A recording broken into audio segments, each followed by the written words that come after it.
Jared Polin, Photo.com, and this is your Steering's a little loose. Photo News Fix.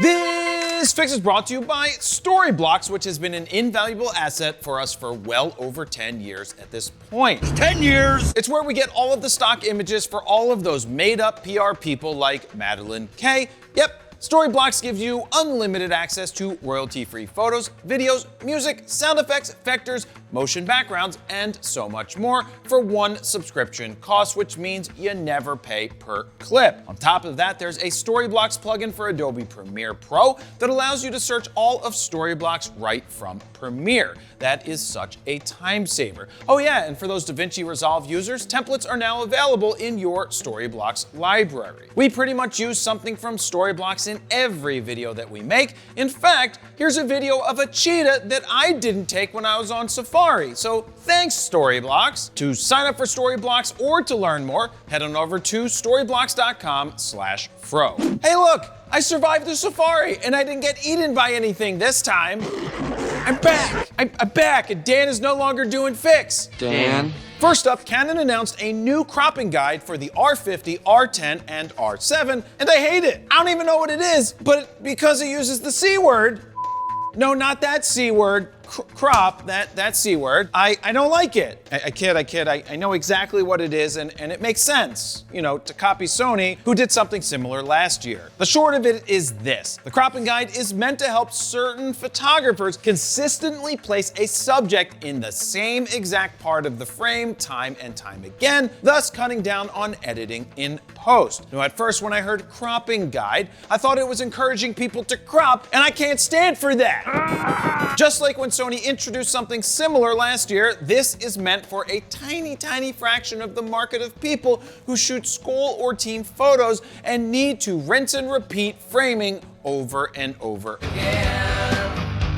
Now, if you're one of those people and would like to install the Canon cropping guide on your cameras, guess what? Oh shit, what? You can't do it yourself. You're gonna need to send it out to Canon, so you contact Canon, mail your camera away, pay $120, and you get your camera back with some new firmware on it that you cannot pirate. Is it worth it? I don't know. Can you work it? I put my thing down, flip it and reverse it. Because if you can, it's certainly worth it. It's your primitive is what. Next up, Sigma's CEO recently teased a never-before-seen lens design. In an interview with Sigma CEO Kazumaki talked about their new Tokyo headquarters, which I'm awaiting my invite for. Please, pretty please, can I get an invite? Phone call? Hello? Nope, nobody there.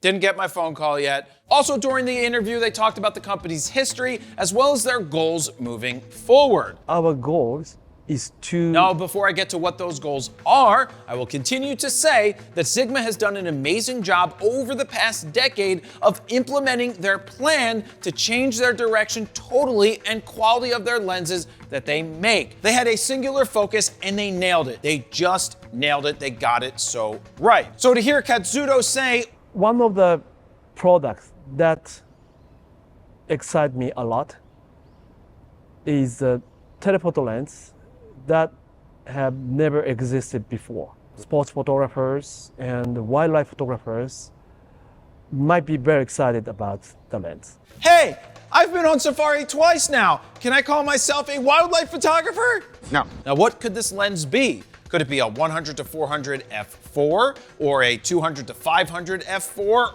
or what? My bet is whatever it is, it won't be available on the RF mount. That sucks. But more than likely part of the E and mount, blah, blah, blah, blah, blah. and also maybe the Z mount if Nikon shooters are lucky. Salty. And what do you think this lens will be? Let me know down below. Before we get into the last story, the Kickstarter for my next photo book, book number 2, is coming to a close in less than a week. If you pre-ordered your copy already, thank you very much for doing so. If you've been waiting to do so, now is the time to grab it at its discounted price. Remember, all book 2 pre-orders come with a pack of 3 4x6 photographic prints that might contain some limited edition photos, as well as 1 of 2 all-access passes, which are redeemable for something super special. So special. Now, if we hit $80,000 in pre-orders, I will be adding a third all-access pass to be found, and an all-access pass might get you access to a $1,000 boot camp right here in Philly.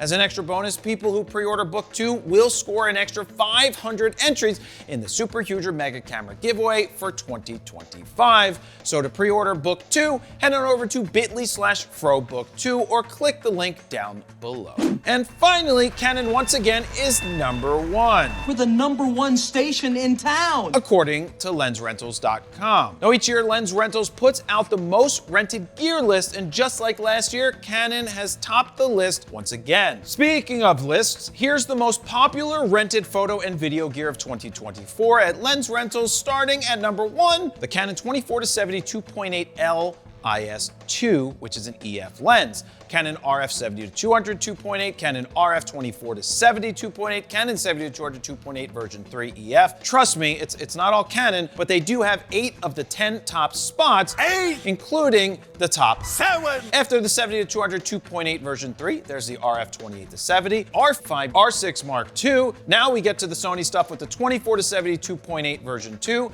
the Sony 70-200 2.8 version 2, and surprisingly rounding out the top 10, Canon's ancient 5D Mark IV DSLR. Now, missing from the top 20 altogether is anyone other than Canon and Sony. Now, in terms of brand market share of rentals, Canon takes 25.68%, Sony 20.44%, Nikon a paltry 5.91%, up from 4.88% last year. Then DJI with 3.75%, Sigma, Blackmagic, so on and so forth, pulling up the rear. Now, in terms of the lens market share, the breakdown is Canon with 37.3%, Sony with 20.38%, Nikon with 9.41%, Sigma with 8.10%, Fuji with 4.07%, and Tamron with 2.28%. Now, the most surprising findings from the list that actually shouldn't be that surprising is that DSLR glass is still super popular and sought after by customers. Not everybody can afford to go mirrorless. And there you have it. That's your photo news fix this time around. Thank you very much for watching. Jared Polin, PhonosPhoto.com. See ya.